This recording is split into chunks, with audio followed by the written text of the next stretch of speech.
अगर तुम्हें लगता है कि तुम्हारी 11th वेस्ट हो चुकी है तो रुक जाओ, अभी भी समय है। और अगर तुम अभी भी सीरियस हो जाते हो तो 12 स्टार्ट होने से पहले तुम अपना पूरा बैकलॉग निपटा सकते हो। और फिजिक्स में तुम्हारी इसी चीज में हेल्प करने के लिए मैंने ये सीरीज स्टार्ट किया है, फास्ट ट्रैक जेई 2.0। और आज इसकी पहली वीडियो होने वाली है। ये वन स्टॉप डेस्टिनेशन है तुम्हारी तो कंप्लीट 11th फिजिक्स बैकलॉग। तो ये ओनली सीरीज है ऑन यूट्यूब जो कि डेडिकेटेड है to complete backlog of class 11th before 12 start. तो अब इसके बारे में मैं ज़्यादा बात नहीं करूंगा, मैंने सारी बात इंट्रो वीडियो में कर रखी है, तो जाके उसको देख सकते हो। इसके अलावा अगर तुम्हें कंप्लीट स्ट्रैटेजी चाहिए कि भैया पूरी स्ट्रैटेजी बता दो कि अगले 3 महीने में हम फिजिक्स केमिस्ट्री मैथ में क्या क्या करें ताकि हमारा पूरा 11th का बैकलॉग खत्म हो जाए, तो उसके लिए भी मैंने एक डेडिकेटेड वीडियो बनाई है, लिंक तुम्हें डिस्क्रिप्शन में मिल जाएगा। बट वो वीडियो है मेरे नए चैनल, मेरे स्ट्रैटेजी चैनल पर, नकुल सक्सेना IIT BHU।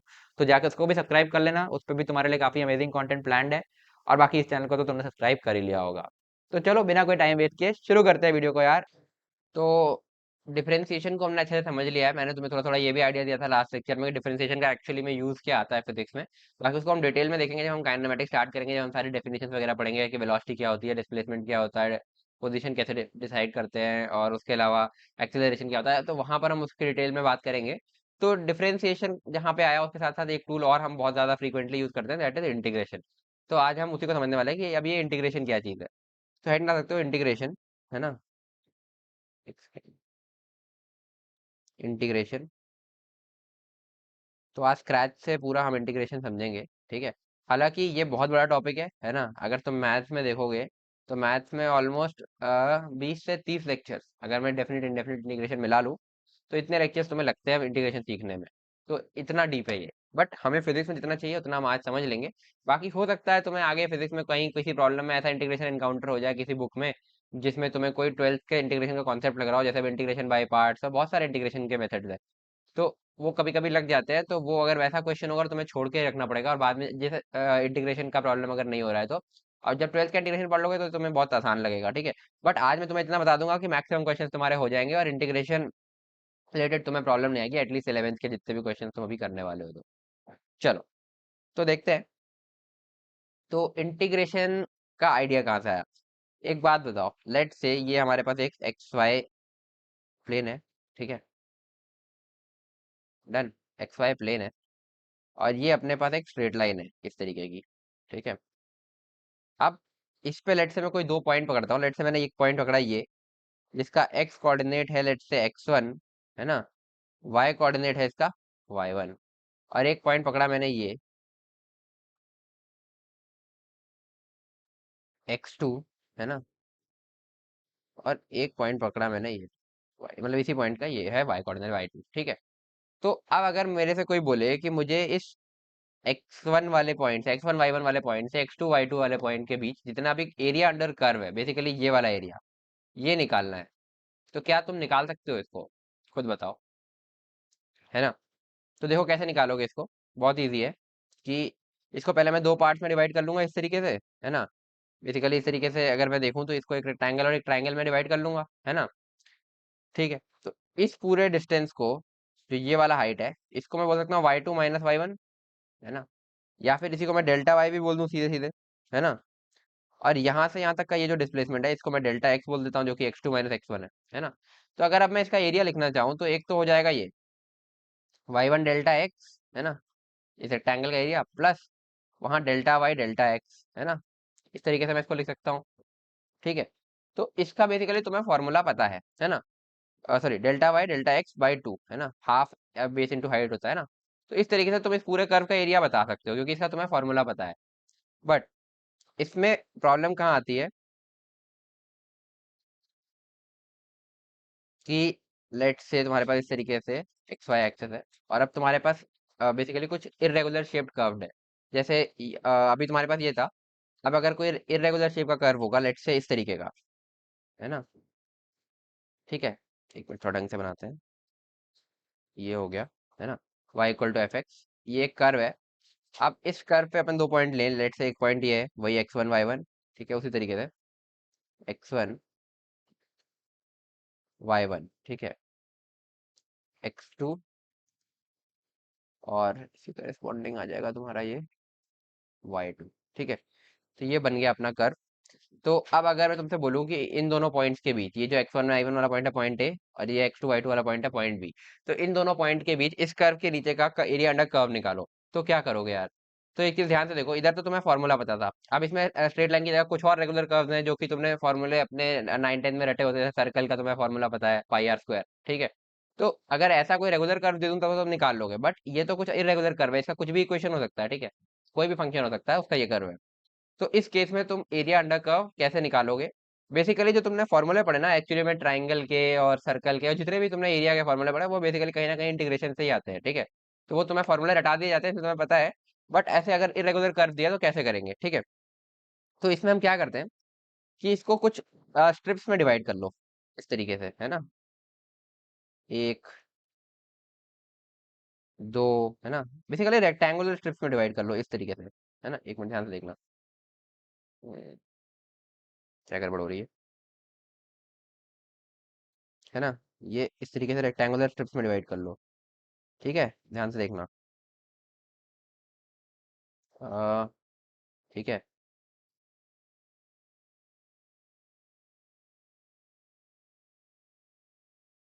ऐसे ही इक्वल लेंथ की रेक्टेंगुलर स्ट्रिप्स में तुम यहाँ तक पूरा डिवाइड कर सकते हो, ठीक है। अब इन रेक्टेंगुलर स्ट्रिप्स की थिकनेस लेट से कुछ होगी, मैं इसको कुछ डेल्टा एक्स टाइप की थिकनेस बोल देता हूँ, किसी एक स्ट्रिप की थिकनेस डेल्टा एक्स बोल दे रहा हूँ। ध्यान रखना, ये वो वाला डेल्टा एक्स नहीं है, x two minus x one नहीं है, ठीक है। इसको मैंने बोल दिया डेल्टा एक्स, ये। तो इस तरीके से अगर तुम हर एक स्ट्रिप का एरिया निकाल लो, स्ट्रिप तो रेक्टेंगुलर है, रेक्टेंगल का एरिया तुम्हें निकालना आता है ना, सीधे सीधे मल्टीप्लाई कर लेंगे। जो इस पर्टिकुलर पॉइंट पर वाई कोऑर्डिनेट होगा, वाई डेल्टा एक्स टाइप का, है ना, वाई डेल्टा एक्स, ये एक स्ट्रिप का एरिया हो जाएगा। ऐसे अगर अपन ने एन स्ट्रिप्स ले ली, एन स्ट्रिप्स, है ना, तो उन सारी स्ट्रिप्स का एरिया, जैसे लेट से एक पहली स्ट्रिप का एरिया है A1, इस स्ट्रिप का एरिया है A2, इस स्ट्रिप का एरिया है A3, इस स्ट्रिप का एरिया है A4, तो अपन इस तरीके से A1 plus A2 plus A3 plus A4 इस तरीके से, और plus and so on plus AN, nth strip तक का एरिया अगर अपन इस तरीके से ऐड कर दें, तो अपने को इस कर्व का एरिया अप्रोक्सीमेटली मिल जाएगा। अप्रोक्सीमेटली क्यों, अभी हम देखते हैं इसको, ठीक है। इसमें बहुत पकड़ने वाला पॉइंट है। पॉइंट ये है कि जैसे अब ये कर्व है ना, थोड़ा सा स्टीप बनाते हैं तो मैं तुम्हें अच्छे से समझा पाऊंगा, ठीक है। हम्म, ये कर्व है ना, इस तरीके का। अब अपन को दो पॉइंट्स के बीच का एरिया निकालना है, पहला पॉइंट है ये ए पॉइंट, और दूसरा पॉइंट है ये बी, ठीक है। एक्स वाई एक्सेस बना देता हूँ, ठीक है। वाई एक्सेस,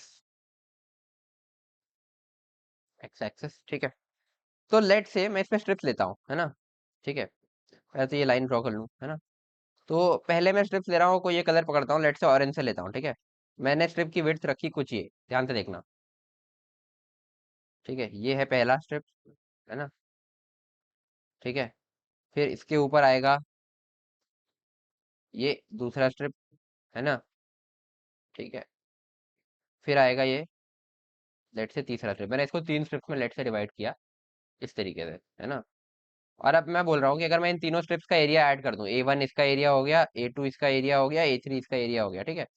मैं अगर बोल रहा हूँ कि A1 plus A2 plus A3 कर दूं, तो इस कर्व का मुझे एरिया, टोटल एरिया मिल जाएगा, इस एरिया के मतलब इस कर्व के अंडर जितना एरिया है वो मुझे मिल जाएगा, ठीक है। बट तुम अगर ध्यान से देखो तो इसमें कुछ एरर है क्या। ये वाला पोर्शन तो काउंट ही नहीं कर रहा, ये वाला, ये वाला और ये वाला, ये पोर्शन काउंट ही नहीं कर रहा। तो बेसिकली इसमें कुछ ना कुछ एरर है ना, क्योंकि इसमें कुछ एरिया छूट रहा है, ये वाला एरिया छूट रहा है, ये वाला एरिया छूट रहा है, ये वाला एरिया छूट रहा है, ठीक है। तो ये पूरा का पूरा एरर है। अब एक काम करते हैं, स्ट्रिप की थिकनेस को थोड़ा कम करते हैं, ठीक है। एक काम करें, जितनी भी थिकनेस है इसको आधा कर देते हैं। तो मैं नहीं, अपन एक काम करेंगे, मैं यहाँ से अगर इसको आधा करता हूँ मैं, तो मैं अब अगली स्ट्रिप बना रहा हूँ येलो से, ठीक है, ध्यान से देखना। येलो कलर से बना रहा हूँ, ठीक है। ये मैंने पहली स्ट्रिप बनाई, है ना, ठीक है। फिर ये मैंने दूसरी स्ट्रिप बनाई, ठीक है। फिर ये मैंने तीसरी स्ट्रिप बनाई, है ना। फिर ये मैंने चौथी स्ट्रिप बनाई। फिर अपन बनाएंगे पांचवी स्ट्रिप, है ना, और एक स्ट्रिप और बनाएंगे, छठी। तो अब की बार येलो से जो अपन ने बनाई है, इसमें छह स्ट्रिप्स बना दी, ठीक है। ये देखो,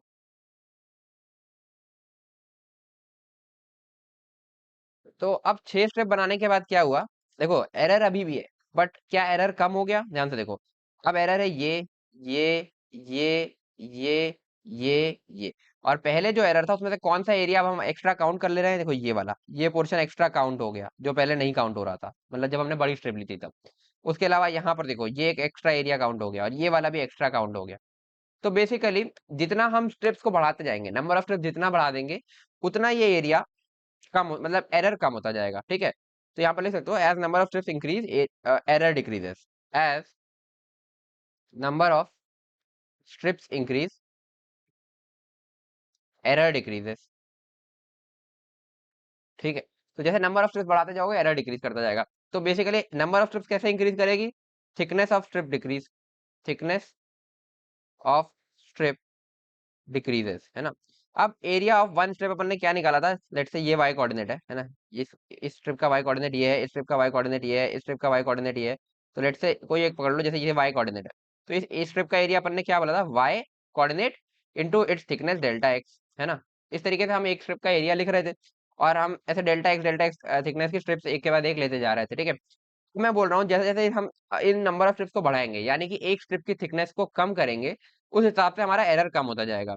तो डेल्टा एक्स को कम करते करते कितना कम कर सकते हैं भाई, डेल्टा एक्स को अपन डिक्रीज करेंगे तो अपना एरर जो है वो भी डिक्रीज होगा, है ना। तो डेल्टा एक्स को डिक्रीज करते करते अपन कितना डिक्रीज कर सकते हैं, है ना। तो डेल्टा एक्स को अगर अपन एकदम डिक्रीज करते करते टेंडिंग टू जीरो ला करके रखते हैं, है ना, बहुत छोटी वैल्यू कर दें, मतलब बिल्कुल लाइट समझ लो कि मैं एक लाइन बना रहा हूँ ना, तो ये एक स्ट्रिप है, फिर अगली स्ट्रिप इसके बगल वाली ऐसे लाइन, फिर अगली लाइन में अगली स्ट्रिप, इस तरीके से बहुत छोटा कर दे, है ना। तो अप्रोक्सीमेटली एरर जीरो हो जाएगा, delta x tending to zero, which implies error भी तुम्हारा टेंडिंग टू जीरो हो जाएगा, है ना। तो इसी केस में जब हम डेल्टा एक्स को, जैसे अभी हम लिख रहे थे वाई डेल्टा एक्स एक स्ट्रिप का एरिया था, तो टोटल एरिया हम कैसे लिख रहे थे कि ए वन, एक मिनट ध्यान से देखना, हम ऐसे लिख रहे थे A one plus A two plus and so on, अगर एन स्ट्रिप्स है प्लस ए एन, इस तरीके से, यानी कि सिग्मा ए आई, इस तरीके से अपन लिख रहे थे, है ना। मतलब एक एक स्ट्रिप का एरिया, और एक स्ट्रिप का एरिया कितना था, वाई डेल्टा एक्स, उस पर्टिकुलर स्ट्रिप का y coordinate into delta x, है ना, इस तरीके से अपन लिख रहे थे, है ना। तो अब अपन ने क्या किया, डेल्टा एक्स को कर दिया टेंडिंग टू जीरो, बहुत छोटा कर दिया, जिससे अपना एरर मिनिमाइज हो जाए, एरर टेंडिंग टू जीरो हो जाए, है ना। तो जब हम ऐसा कर देते हैं तो अब एरिया हो जाता है, जब डेल्टा एक्स को टेंडिंग टू जीरो कर दिया तो यानी कि डेल्टा एक्स ना होकर के अब एक डीएक्स टाइप का हो गया, समझे बात को। जब बहुत छोटा डिस्प्लेसमेंट, जब बहुत छोटा चेंज होता है तो हम उसको डीएक्स लिख सकते हैं ना, ये हमने डिफरेंशिएशन के टाइम पे बात करी थी।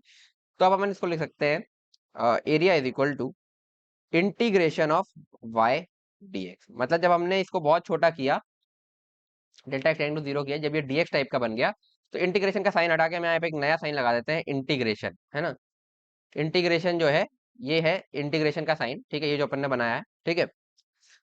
और इसका मतलब क्या है, इस कर्व के अंडर जितना भी एरिया है ना, इंटीग्रेशन वाई डीएक्स, ठीक है। इस कर्व के अंडर का एरिया अपन ने निकाल लिया, इंटीग्रेशन वाई डीएक्स, इस तरीके से, ठीक है। समझ में आया कैसे निकाला, बहुत मतलब वो है, थोड़ा सा कॉम्प्लिकेटेड लग सकता है, तो एक बार रिवाइंड करके तुम दोबारा से देख सकते हो। अब अपने को निकालना कहाँ से कहाँ तक था, पॉइंट ए था अपना एक्स वन वाई वन, और पॉइंट बी था अपना एक्स टू वाई टू, है ना। तो अब देखो इंटीग्रेशन किस पर कर रहा है अपन, एक्स पे स्ट्रिप्स ले लेके इंटीग्रेट कर रहा है ना, इस तरीके से डीएक्स लेंथ की ऐसे छोटी छोटी स्ट्रिप्स ले लेकर के इंटीग्रेट करते जा रहा है। तो एक्स पर लिमिट लगाएंगे कहाँ से कहाँ तक, x equal to x one से लेकर के x equal to x two तक जाना है अपने को, ठीक है। तो x equal to x one से लेकर के x equal to x two तक जाना है। तो ये हो जाएगा अपना एरिया अंडर कर्व, और इसी को हम बोलते हैं इंटीग्रेशन, ठीक है। तो बेसिकली अगर इस कर्व के अंडर अपने को एरिया पूछा जाए तो अपन क्या करेंगे, छोटी छोटी स्ट्रिप्स लेंगे, डीएक्स टाइप की लेंथ की। डीएक्स टाइप की क्यों लेंगे हम, क्योंकि डेल्टा एक्स को हम जितना छोटा करेंगे उतना हमारा एरर कम होगा, उतनी नंबर ऑफ स्ट्रिप्स बढ़ेंगी, जितना एरर कम होगा उतना अच्छा है। तो हम बहुत छोटा कर देंगे टेंडिंग टू जीरो, तो डीएक्स टाइप की बन जाएगी। तो डीएक्स टाइप की ऐसे स्ट्रिप्स हम एक के बाद एक के बाद एक के बाद एक के बाद एक के बाद एक के बाद एक के बाद एक के बाद ऐसे लेते चले जाएंगे, ठीक है। और जैसे हमने यहाँ पर एक स्ट्रिप का एरिया लिखा था वाई डेल्टा एक्स, है ना, ये देख सकते हो। तो वही वाई डेल्टा एक्स को जब हमने डेल्टा टेंडिंग टू जीरो किया तो वो वाई डीएक्स हो जाएगा, ठीक है। और ऐसी सारी स्ट्रिप्स को ऐड करने का मतलब है, हम यहाँ पर समेशन की जगह इंटीग्रेशन का साइन लगाते हैं, क्योंकि ये डीएक्स टाइप का डिस्प्लेसमेंट है। तो यहाँ पर डायरेक्टली सम नहीं कर सकते, क्योंकि इतने छोटे छोटे इनफाइनाइट डिस्प्लेसमेंट को तुम कभी सम नहीं कर सकते, तो वहां पर इंटीग्रेशन करते हैं, ठीक है। तो वही हो गया, यहाँ पर हम इस तरीके का इंटीग्रेशन का साइन लगा देते हैं। और ये जो है एक्स वन एक्स टू, ये लिमिट्स डिफाइन कर रहा है, मतलब अपने को इस कर्व में कहाँ से कहाँ तक एरिया चाहिए, लेट्स से अपने को इस पॉइंट से इस पॉइंट तक एरिया चाहिए, है ना। अगर अपने को इस पॉइंट से इस पॉइंट का एरिया चाहिए होता तो इस पॉइंट का लेट्स से कुछ कोऑर्डिनेट होता है, एक्स से मैं बोलता हूँ एक्स थ्री, तो हम लिखते हैं एक्स थ्री से एक्स टू तक का एरिया चाहिए। बट अभी अपने को इस पॉइंट से सॉरी इस पॉइंट से इस पॉइंट तक का एरिया चाहिए, तो अपने को दिख रहा है इसका एक्स कोऑर्डिनेट है एक्स वन, इसका एक्स कोऑर्डिनेट है एक्स टू, तो एक्स वन से एक्स टू तक अपने को इंटीग्रेशन करना है, ठीक है। तो इस तरीके से अपन एरिया लिखते हैं। अब ये वैल्यूज आती कहाँ से हैं, जैसे हमने डिफरेंशिएशन के कुछ स्टैंडर्ड वैल्यूज याद किए थे कि एक्स की पावर एन का होता है एन एक्स की पावर एन माइनस वन, है ना। ऐसे इसके भी अलग अलग हम याद करेंगे इंटीग्रेशन, ठीक है, कुछ कुछ जो तुम्हें यूज आते हैं। बाकी ज्योमेट्रिकल मीनिंग मेरे ख्याल से अब तक क्लियर हो गया होगा कि इंटीग्रेशन का मतलब होता क्या है। ठीक है, तो चलो।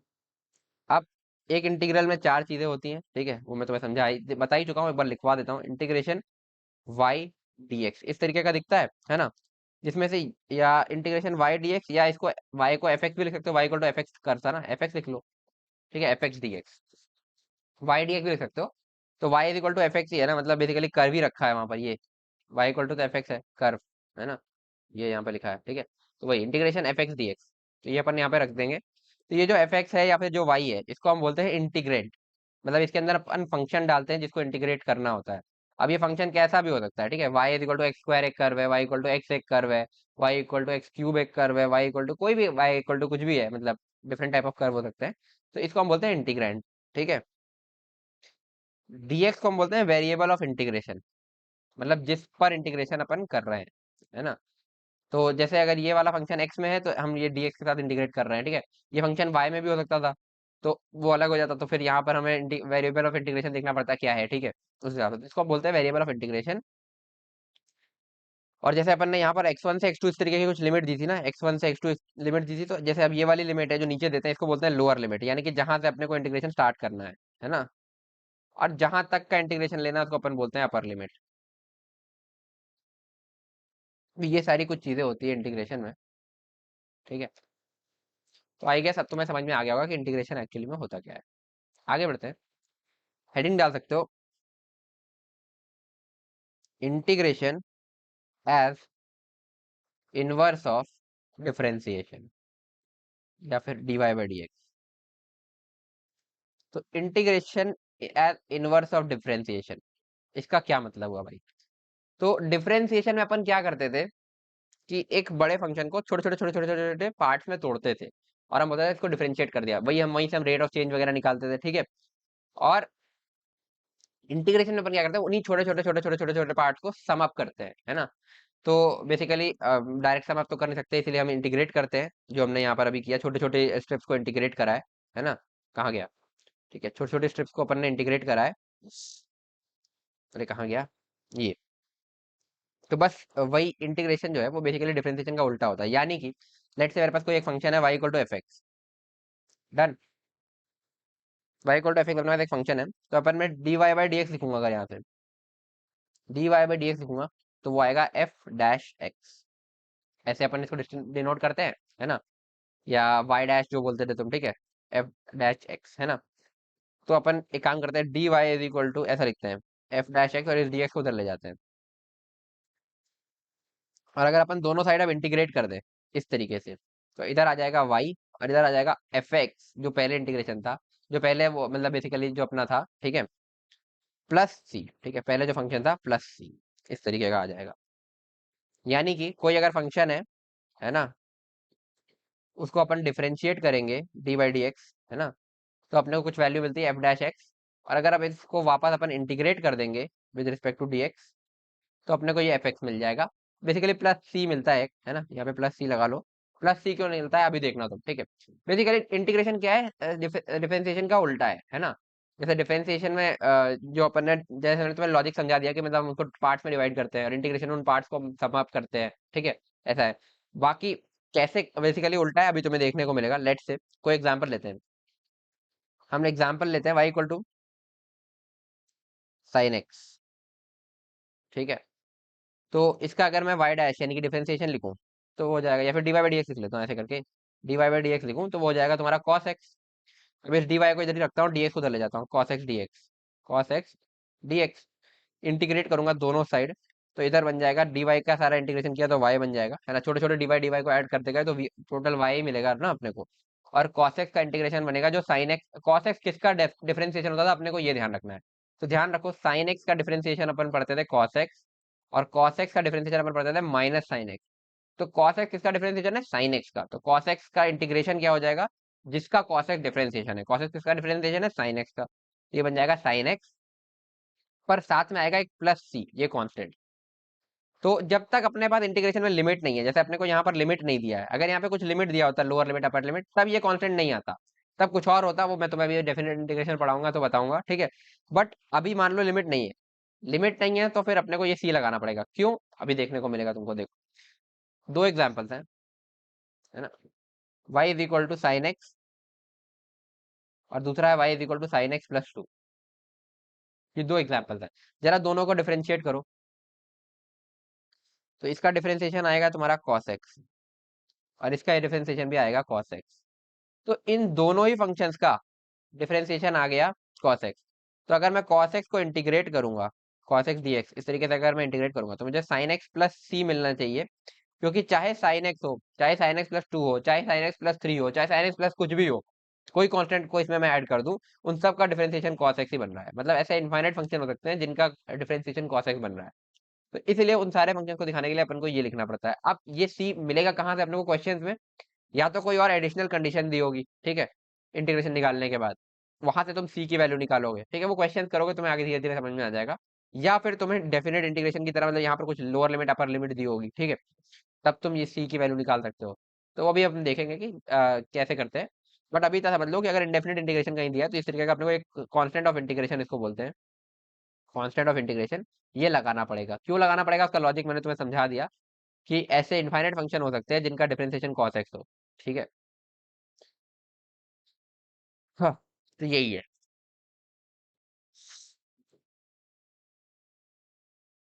आगे बढ़ते हैं, है ना। तो ये हो गया तुम्हारा differentiation as an, sorry, integration as anti derivative, या फिर इनवर्स ऑफ डिफरेंशिएशन, ठीक है। तो यही है, बाकी इन चीज़ों पे और डिटेल में तुम्हें मैथ्स के टीचर आगे और बताएंगे, बाकी ये तो ऐसे ही बताएंगे, खैर इसके बाद आगे और बहुत डिटेल है इंटीग्रेशन में। बट अपन को जितने काम की है उतना अपन देखेंगे, ठीक है। आई गेस तुम्हें समझ में आ गया होगा कि इंटीग्रेशन वैसे तो होता क्या है, और उसको हम डिफरेंशिएशन का उल्टा भी बोल सकते हैं। मतलब अगर साइन एक्स का डिफरेंशिएशन cos x है, तो cos x का इंटीग्रेशन साइन एक्स हो जाएगा, इस तरीके से, ठीक है। तो बेसिकली डिफरेंशिएशन का उल्टा। तो अब कुछ इसके भी बेसिक रूल्स और फॉर्मूले वगैरह होते हैं। पहले बेसिक फॉर्मूले देख लेते हैं, बेसिक मतलब जैसे कॉमनली यूज इंटीग्रेशन, ठीक है, जैसे कॉमनली यूज डेरिवेटिव अपन ने देखा था, तो वैसे कुछ बेसिक फॉर्मूले हैं, ठीक है। तो हिंट आ सकते हो, some basic formula of integration, some basic फॉर्मूले ऑफ इंटीग्रेशन। चलो, तो अब कुछ बेसिक फॉर्मूले हैं, उनको समझते हैं।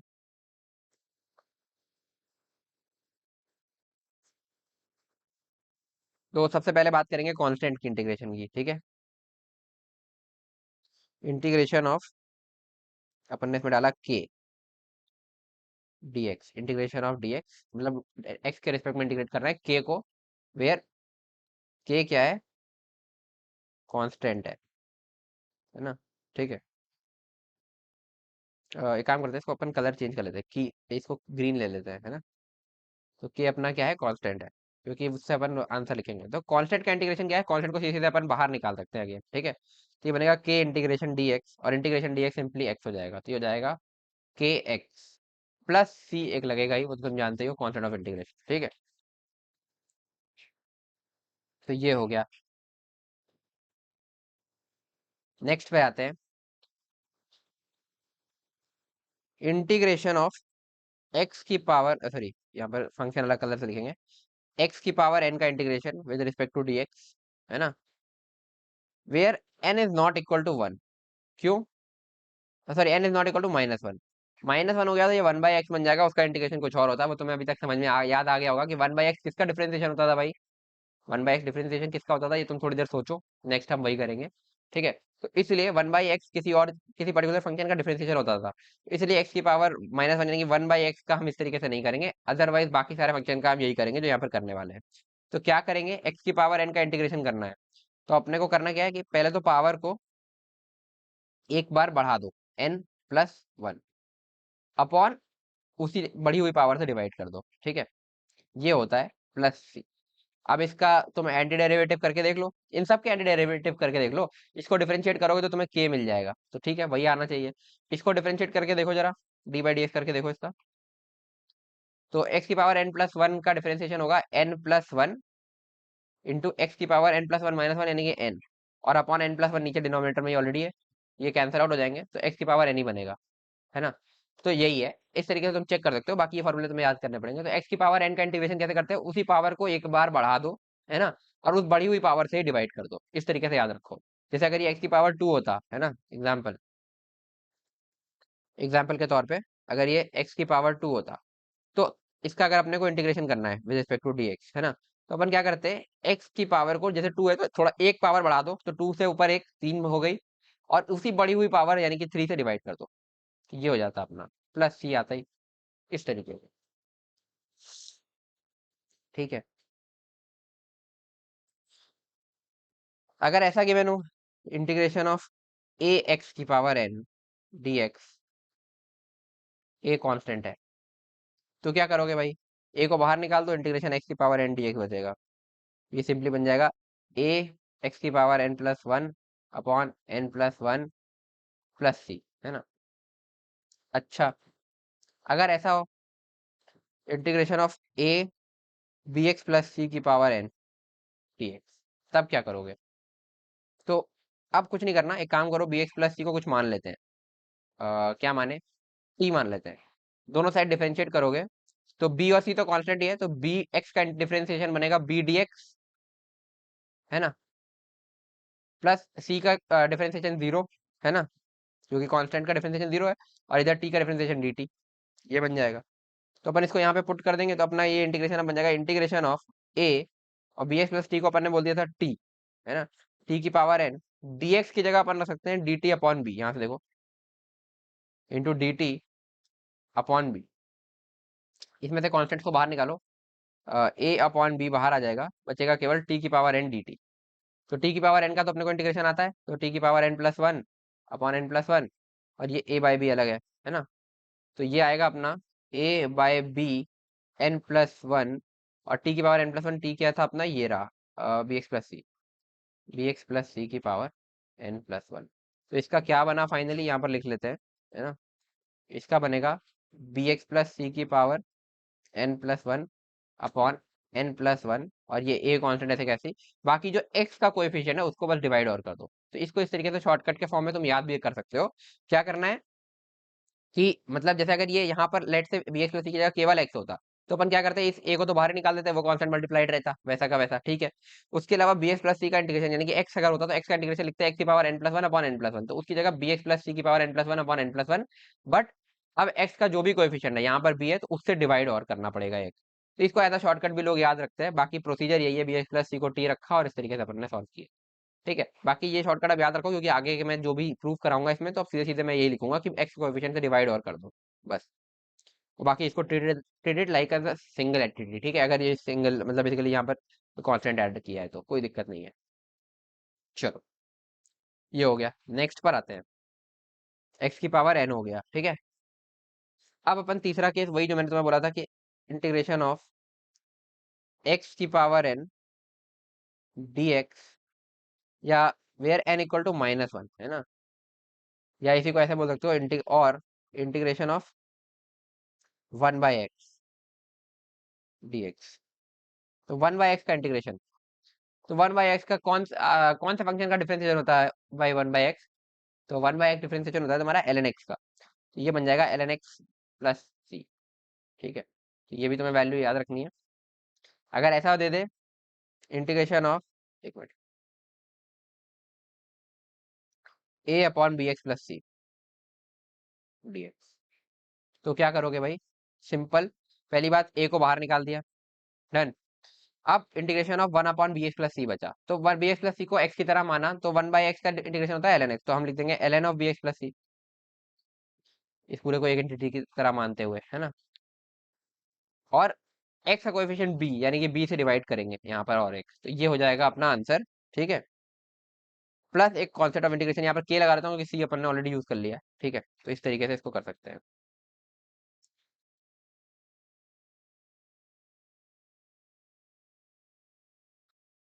तो ये भी हो गया वन बाई एक्स, ठीक है, नेक्स्ट पर आते हैं। तो एक, दो, ठीक है, तीसरा अपना हो जाएगा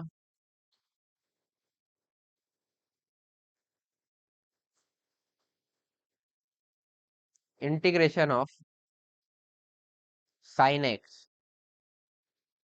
डीएक्स। ठीक है, तो साइन एक्स किसका डिफरेंशिएशन होता है, ध्यान से देखना, ठीक है। हमेशा एक चीज याद होनी चाहिए कि साइन का डिफरेंशिएशन होता है कॉस, और कॉस का डिफरेंशिएशन होता है माइनस साइन, है ना। तो साइन का इंटीग्रेशन क्या होगा, कॉस होगा लेकिन माइनस लगेगा, क्यों, क्योंकि कॉस का माइनस साइन होता था। तो साइन, अगर माइनस कॉस का करूंगा तो साइन मिलेगा मेरे को, माइनस और माइनस साइन यानी कि साइन, है ना। तो साइन का इंटीग्रेशन हो जाएगा माइनस कॉस, यानी कि साइन का डिफरेंशिएशन होता है कॉस और साइन का इंटीग्रेशन होता है माइनस कॉस। ठीक है, तो ये तुम्हें धीरे धीरे याद होगा, ठीक है, अभी तुम ऐसे रट सकते हो। तो ये बनेगा इंटीग्रेशन साइन एक्स डीएक्स का minus cos X plus C, इस टाइप का। अब तुम्हारा होमवर्क है integration of A sine B x plus C का integration with respect D X, ये तुम कर लेना, ठीक है। नेक्स्ट पर आते हैं, integration of cos x dx, ये ज्यादा सिंपल है। क्यों, क्योंकि पता ही है भाई, साइन एक्स का डिफरेंशिएशन होता है साइन का डी बाई डी एक्स होता है कॉस एक्स। ठीक है, तो कॉस एक्स का इंटीग्रेशन हो जाएगा साइन एक्स, तो सिंपल, साइन एक्स और प्लस कांस्टेंट ऑफ इंटीग्रेशन, यही है। अब इंटीग्रेट तुम्हारा homework A cos B x plus C D x, तो साइन कॉस भी हो गए। और पांचवा, जिनके अपने डिफरेंशिएशन देखे थे सबके देख लेते हैं, इंटीग्रेशन ऑफ ई की पावर एक्स डीएक्स। अब ई की पावर एक्स का डिफरेंशिएशन ई की पावर एक्स होता था, तो ई की पावर एक्स का इंटीग्रेशन भी ई की पावर एक्स ही होगा, ठीक है। तो वही बात है, तो इसका इंटीग्रेशन भी हो जाएगा ई की power x plus constant of integration लगेगा ही, तो ये आंसर हो जाएगा तुम्हारा, ठीक है। होमवर्क तुम्हारा इसमें हो जाएगा इंटीग्रेशन ऑफ ए ई की power b x plus C D x, ठीक है। तो ये सारे तुम्हें साथ साथ सॉल्व करके आने हैं, ठीक है। आ, बाकी तो कर ही लोगे मेरे ख्याल से, है ना। यही है बस, ठीक है। तो आई थिंक अगर कॉन्सेप्ट पकड़ लिया तो अभी तुम सारे कर लोगे अपने हिसाब से, ठीक है। चलो, तो अभी हम इंटीग्रेशन के आप कुछ क्वेश्चंस करते हैं। एक चीज और पढ़ लो तो इंटीग्रेशन का पूरी थ्योरी कंप्लीट हो जाएगी, फिर अपन क्वेश्चन पे आते हैं। Some standard rules of integration, some standard rules of integration. चलो, तो पहला रूल तो यही है कि integration of constant into f x dx, इस तरीके का अगर अपने को दिया कोई एफ एक्स फंक्शन है जिसको अपन को एक्स के रिस्पेक्ट डीएक्स के रिस्पेक्ट में इंटीग्रेट करना है, जिसमें कांस्टेंट के मल्टीप्लाइड है, तो के को शांति से अपन बाहर निकाल सकते हैं और इसको इंटीग्रेशन एफ एक्स डीएक्स कर सकते हैं सीधे सीधे। तो पहला तो यही है, ठीक है, रूल, है ना। तो यहाँ पर एक चीज और लिख लेना, के इज इक्वल टू कॉन्स्टेंट, ठीक है, ताकि क्लियर होना चाहिए। यहाँ पर के जो है अपना वो कांस्टेंट है। सेकेंड रूल है integration of F x plus ji x plus h x, या प्लस माइनस कुछ भी हो सकता है, ठीक है। इस तरीके का कुछ है इंटू डी एक्स, अगर ऐसा गिवन है, मतलब दो तीन फंक्शन प्लस माइनस में दिया है, जैसे डिफरेंशिएशन में करते थे कि अगर 4x² प्लस 2x, इस तरीके का एक फंक्शन है, तो 4x² का डिफरेंशिएशन यानी कि 4x² का डिफरेंशिएशन करते थे प्लस 2x का डिफरेंशिएशन करते थे, तो अलग अलग डिफरेंशिएट कर सकते थे, प्लस माइनस कुछ भी हो। तो वैसे सेम इंटीग्रेशन में भी है, तो इसको अपन कर सकते हैं is equal to integration of F X D X plus minus जो भी है integration G X D X plus minus जो भी है integration of H X D x. तो अगर कोई 9th 10th वाला अपने साथ जुड़ा हुआ है तो तुम बताना यार, कहीं कुछ दिक्कत आ रही है क्या पढ़ने में। मेरे ख्याल से एकदम बेसिक से मैंने तुम्हें बताया, इसमें कोई दिक्कत नहीं आनी चाहिए, 11th वालों के लिए भी उतना ही नया है, तुम्हारे लिए भी उतना ही नया है, तो ऐसी कोई दिक्कत आनी नहीं चाहिए, ठीक है। चलो, थर्ड इन्हीं का मिक्सचर है integration of K F x plus ji x plus minus H X D X, है ना, ऐसा दिया है। तो अपन इसको ऐसे भी कर सकते हैं कि K integration of F X D X, एक minute, integration of F X D X plus integration of G X D X plus integration minus plus minus दोनों ही एक्चुअली HX dx, ऐसा भी कर सकते हैं। या फिर इसको तुम ऐसे भी कर सकते हो, इस के को सब में मल्टीप्लाई कर लो तो k integration F X D X plus k integration G X D X, तुम्हारी मर्जी। Plus minus actually plus minus k integration HX dx, तो ये भी कर सकते हो। तो यही दो तीन रूल है, इसमें ऐसा कुछ product rule question rule type का नहीं है। यहाँ पर उसकी जगह एक आता है अपना इंटीग्रेशन बाय पार्ट्स। अगर दो इंटीग्रेशन, दो फंक्शन इंटीग्रेशन उस तरीके से मल्टीप्लिकेशन में दिया हो तो कई जगह पर हम उनको सिचुएशन में इंटीग्रेशन बाय पार्ट्स यूज करके सॉल्व कर सकते हैं। पर वो अभी तुम्हारे मतलब का नहीं है, क्योंकि उसका यूज तुम्हें डायरेक्टली अभी जल्दी देखने को नहीं मिलेगा। एक आध जगह कहीं मिल गया तो मैं तुम्हें बता दूंगा वहां पर। बाकी मुश्किल है अभी, वो 12th के इलेक्ट्रोस्टैटिक्स में थोड़ा बहुत देखने को मिलता है, एक आध प्रूफ में क्वेश्चन कोई ऐसा आ जाए टफ वाला तो। बाकी ये तुम्हें 12th के मैथ में पढ़ाया जाएगा काफी डिटेल में, तो उसको अभी अपन नहीं टच करेंगे। जितना इंटीग्रेशन अपने को काम है वो ऑलमोस्ट हो चुका है। इसके अलावा एक बच्चे ने डिमांड करा था कि सब्स्टिट्यूशन मेथड देखना है उसको, तो सब्स्टिट्यूशन मेथड में थोड़ा सा बता दूंगा जितना अपने को यूज आ सकता है। खैर यूज ज्यादा आता नहीं है, कई लोग तो स्किप कर देते हैं इस टाइम पे, बट सब्स्टिट्यूशन मेथड में तुम्हें थोड़ा सा बता दूंगा कि होता क्या है। तो पहले कुछ क्वेश्चन कर लेते हैं, फिर हम उसको देखेंगे सब्स्टिट्यूशन मेथड को। तो इंटीग्रेशन सॉल्व करते हैं थोड़ा, ठीक है। तो पहला क्वेश्चन है तुम्हारा, integration of 4x² plus 3x plus 2 dx। तो इजी क्वेश्चन है, तो ट्राई करो पहले खुद से पॉज करके, फिर बताता हूँ मैं। तो सॉल्व करते हैं, तो इसको अपन इंडिविजुअली सॉल्व कर सकते हैं। तो अपन इसको ऐसे कर सकते हैं, integration of 4x² dx plus integration of 3x dx plus integration of 2 dx। Split कर लो। 4x² का इंटीग्रेशन, 4 तो कांस्टेंट है बाहर, x² का इंटीग्रेशन होगा x की पावर 2 प्लस 1 यानी कि 3 अपॉन 3 से डिवाइड करेंगे, प्लस 3 तो बाहर कांस्टेंट, x का इंटीग्रेशन हो जाएगा x की पावर 2 यानी कि 1 से 1 ऐड किया तो 2 हो गया, और 2 से फिर डिवाइड करेंगे, प्लस 2 बाहर कर देंगे और इंटीग्रेशन ऑफ dx सीधे सीधे x हो जाएगा ये। तो ये आ जाएगा तुम्हारा 4x³ बाई 3, और एक प्लस सी लगेगा। बेसिकली प्लस C1 इसके लिए आता, प्लस C2 इसके लिए आता, प्लस C3 इसके लिए आता, ठीक है, तीनों के लिए अलग अलग आता, ठीक है। But C1 plus C2 plus C3 again तीन कांस्टेंट का सम एक कांस्टेंट ही होगा, तो उसको अपन ने C मान लिया, ठीक है। तो बस एक बार C लिख दो, उतना भी सफिशियंट होता है, मतलब वही काफी होता है, ठीक है।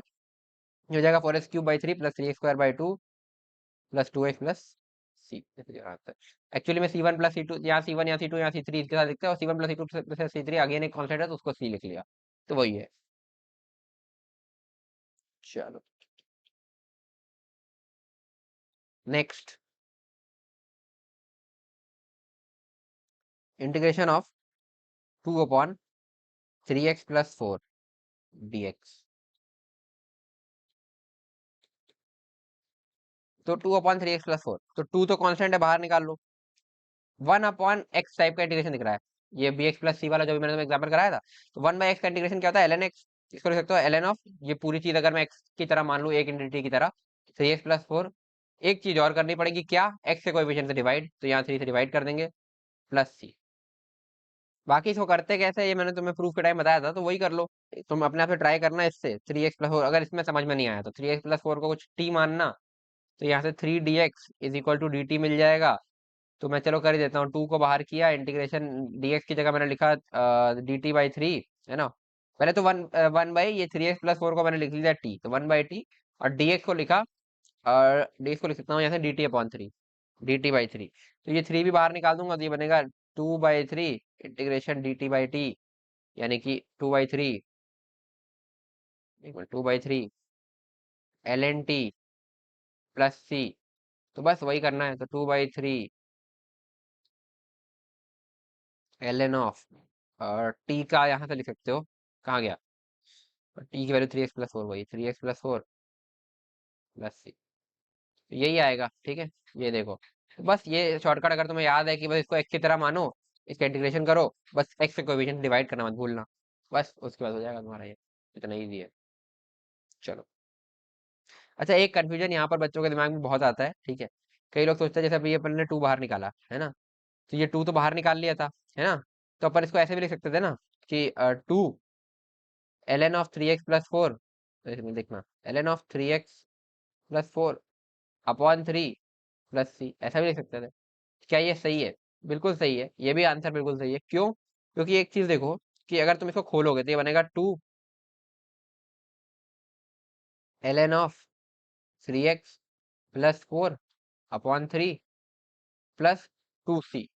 तो अब ये जो 2c बना है ये भी कांस्टेंट है, c भी कांस्टेंट है, तो चाहे जो मानो कोई फर्क नहीं पड़ता, ठीक है। तो इसलिए चाहे ऐसे लिखो चाहे ऐसे लिखो, दोनों चीजें सही है, ठीक है। तो दोनों चीजें हो सकती है। बाकी मैं रिकमेंड करूंगा पहले पूरा सॉल्व कर लो जैसे यहाँ पर किया, तो कंफ्यूजन तुम्हें कम होगा। पूरा इंटीग्रेशन सॉल्व कर लो, लास्ट में एक प्लस सी लगा देना, बस बेस्ट तरीका। चलो आगे बढ़ते हैं।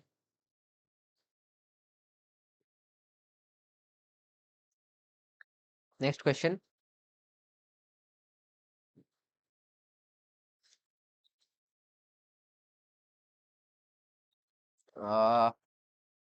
ये हो गया।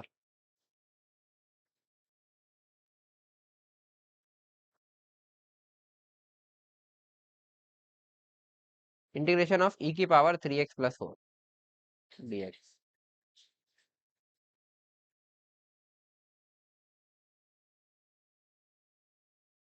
तो वही है, ये बेसिकली एक तरीका सब्स्टिट्यूशन भी हम यहाँ पर कर ही रहे हैं, ठीक है, ध्यान से देखोगे तो। चलो 3x+4, 3x+4, ठीक है, ई की पावर bx+c टाइप का। तो ई की पावर एक्स का इंटीग्रेशन क्या होता है, ई की पावर एक्स ही होता है, तो ई की पावर 3x+4 ही होगा। अपॉन एक्स के कोएफिशिएंट से डिवाइड कर देंगे 3 और प्लस सी, तो यही आंसर होगा, ठीक है। बट अगर तुम इसको ट्राई करना चाहते हो तो अगेन वही 3x+4 को टी मानो और आगे सॉल्व करो, तो यही आएगा तुम्हारा आंसर, ठीक है, जैसे अपन ने ऊपर के क्वेश्चन किए।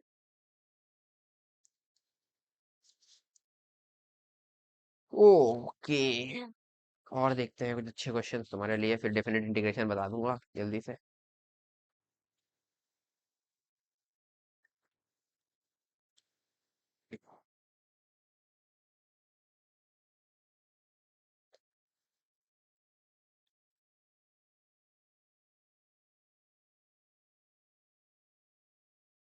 इंटीग्रेशन ऑफ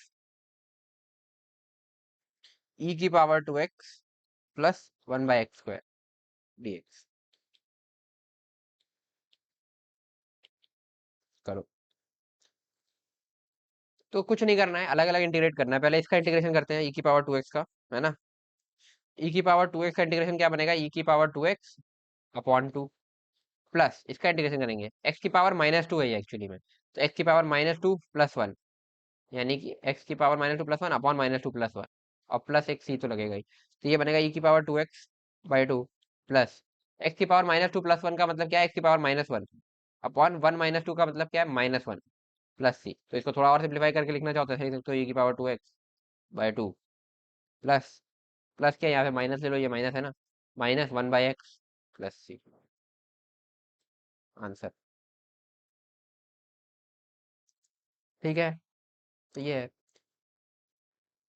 तो बेसिकली इसी तरीके के तुम्हारे ये इंटीग्रेशन वगैरह होते हैं, ठीक है। तो ये तो कर ही लोगे, अब मेरे ख्याल से समझ में आ गया है, ठीक है। बाकी प्रैक्टिस तुम संगीत से कर लेना एक बार, मैं तुम्हें होमवर्क बता दूंगा आज। आज के वीडियो के बाद मैं तुम्हें सारा होमवर्क टेक्स्ट कर दूंगा उस पे, टेलीग्राम पे, ठीक है।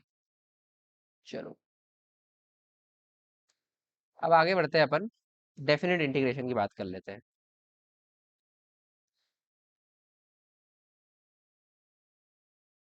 डेफिनेट इंटीग्रेशन,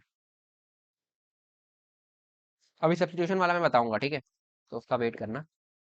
तो डेफिनेट इंटीग्रेशन क्या कहता है, मतलब बेसिकली डेफिनेट इंटीग्रेशन क्या है, तो अभी अपन ने बोला कि अगर अपने पास कोई इस तरीके का y = fx टाइप का फंक्शन है ना, और सॉरी, y = fx टाइप का फंक्शन है, और अपन करते हैं इसको अपने को इंटीग्रेट करना है, इंटीग्रेशन ऑफ fx dx करना है।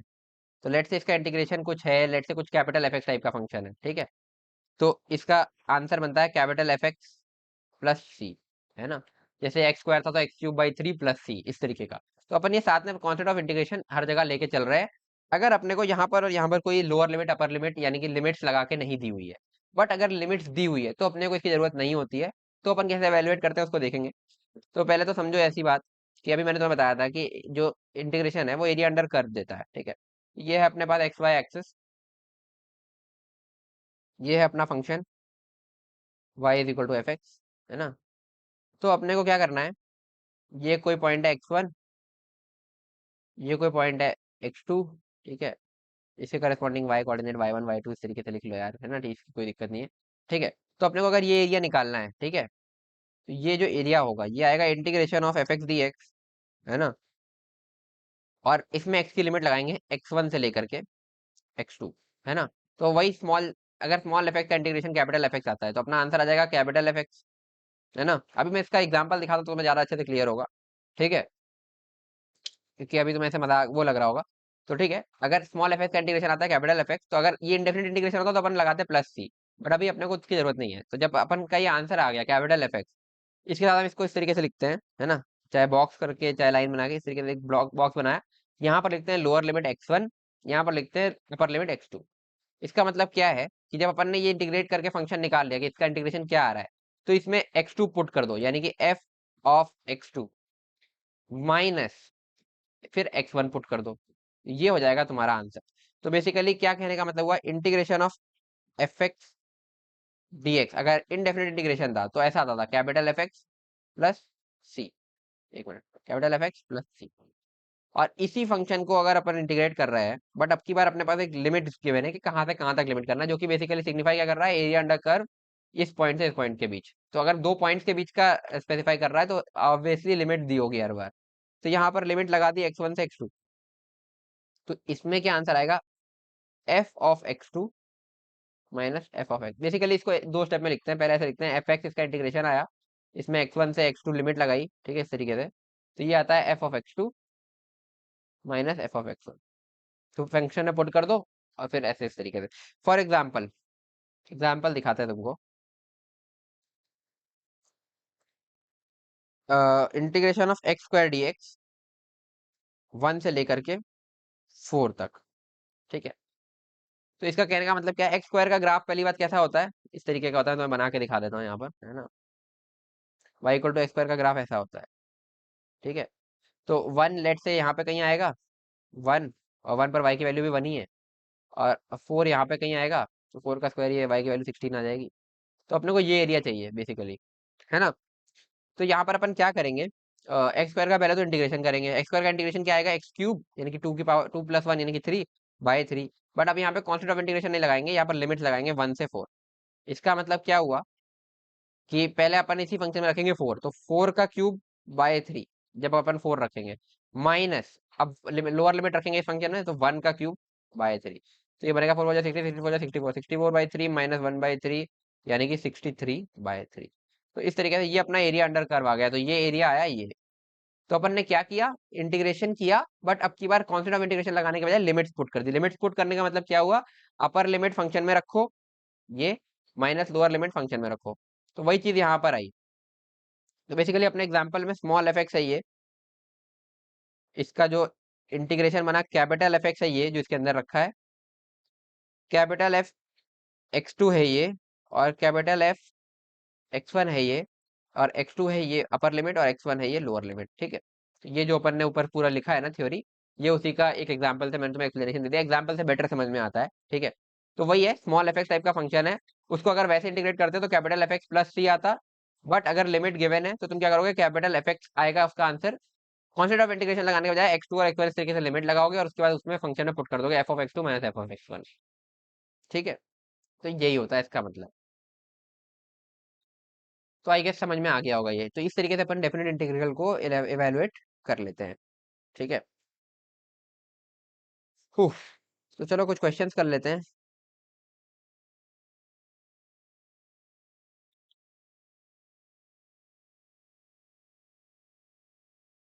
Integration of cos x D x, limit लगा लो -90 माइनस पाई बाई 2 से पाई बाई 2। तो सॉल्व करो इसको, बहुत ईजी है। तो कॉस एक्स का इंटीग्रेशन बनेगा तुम्हारा साइन एक्स, और इसमें लिमिट रखोगे -90 से 90, मतलब वही माइनस पाई बाई 2 से पाई बाई 2। तो अब लिमिट रखो, तो बनेगा तुम्हारा sine 90 minus sine minus pi by 2। और साइन ऑफ माइनस थीटा क्या होता है भाई, मतलब जीरो से निगेटिव में गए, है ना, मतलब फोर्थ क्वाड्रेंट में। तो मैंने तो पहले बताया था जीरो और पाई पे चेंज नहीं होता, तो साइन का साइन ही रहेगा, कॉस का कॉस ही रहेगा। और फोर्थ क्वाड्रेंट में साइन कैसा होता है भाई, नेगेटिव होता है। तो यहाँ पर ये साइन एक माइनस और लग जाएगा। तो sine of minus pi by 2 को माइनस साइन पाई बाई 2 लिख सकते हो, तो minus minus sine pi by 2 ऐसा लिख सकते हो। ये कैसे किया, समझ में आया। ये है, यहाँ से नीचे गए फोर्थ क्वाड्रेंट में। फोर्थ क्वाड्रेंट में साइन जो होता है वो तुम्हारा नेगेटिव होता है। तो इसका मतलब साइन का साइन ही रहेगा। अगर मैं इसको खोलना चाह रहा हूँ, इसको मैं साइन पाई बाई टू को चाहे 0 - पाई बाई 2 भी लिख सकता हूँ ना, ऐसा, इस तरीके का। तो इसको मैं खोलना चाह रहा हूँ, तो बस बेसिकली ये साइन का साइन ही रहेगा, लेकिन ये माइनस बाहर ला सकते हो। बेसिकली क्या किया, साइन -पाई बाई 2 हुआ, साइन पाई बाई 2 के बराबर, बट -1 बाहर आएगा, क्योंकि थर्ड इस क्वाड्रेंट में साइन तुम्हारा फोर्थ क्वाड्रेंट में नेगेटिव होता है। -sin पाई बाई 2 बन जाएगा, तो वही अपन ने यहाँ पे लिखा है। तो ये बनेगा 2 sin पाई बाई 2, क्योंकि ये माइनस माइनस का प्लस हो जाएगा। sin 90 कितना होता है भाई? sin 90 होता है 1। तो 2 × 1 यानी कि 2 इसका आंसर हो जाना चाहिए। तो यही है। हाँ।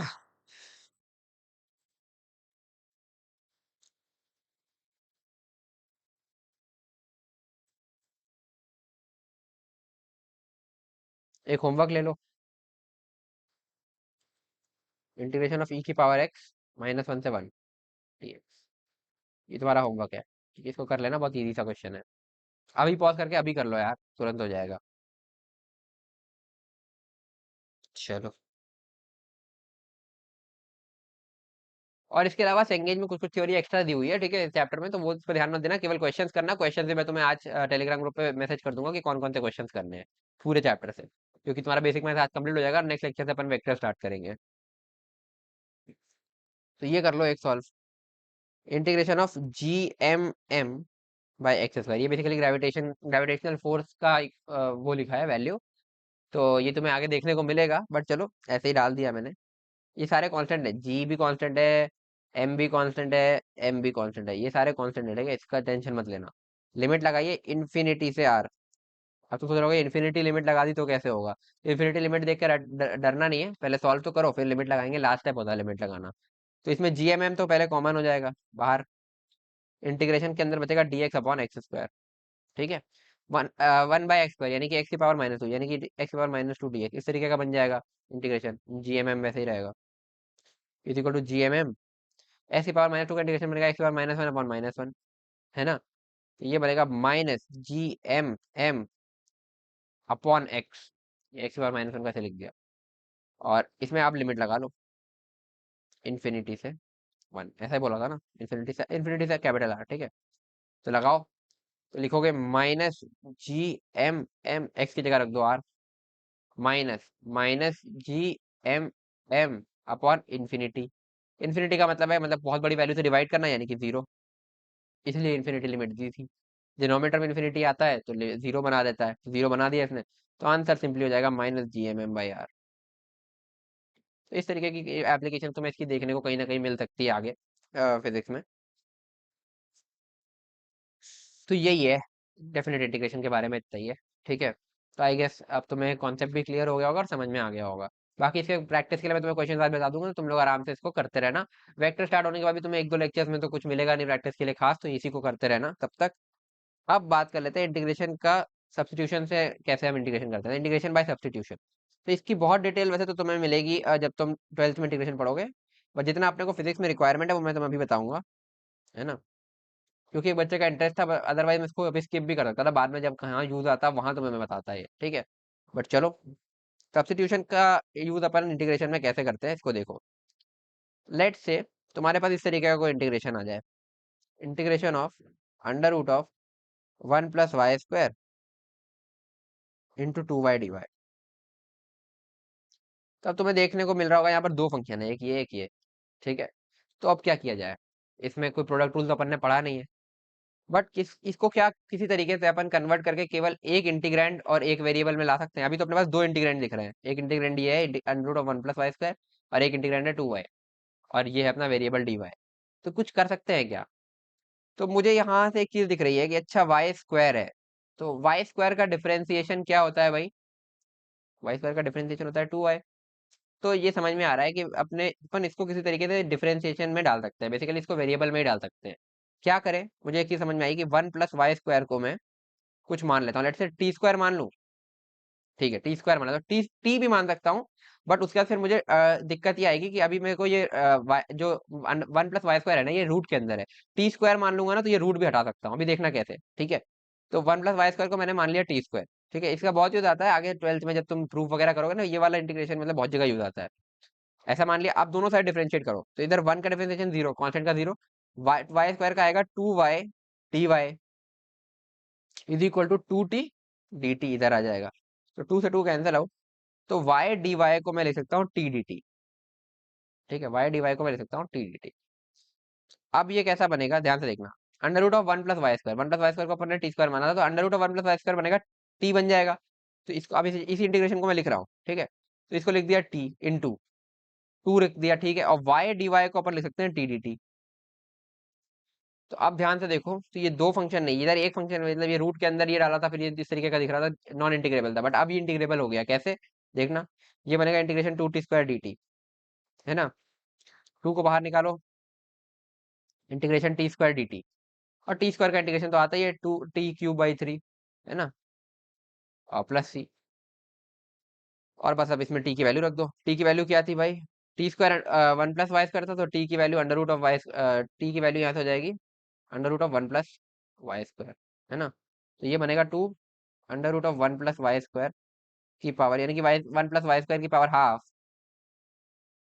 की power three by three plus C, तो इसको अपन ऐसे लिख सकते हैं two one plus Y square की power three by two by three plus C, ऐसा लिख सकते हैं।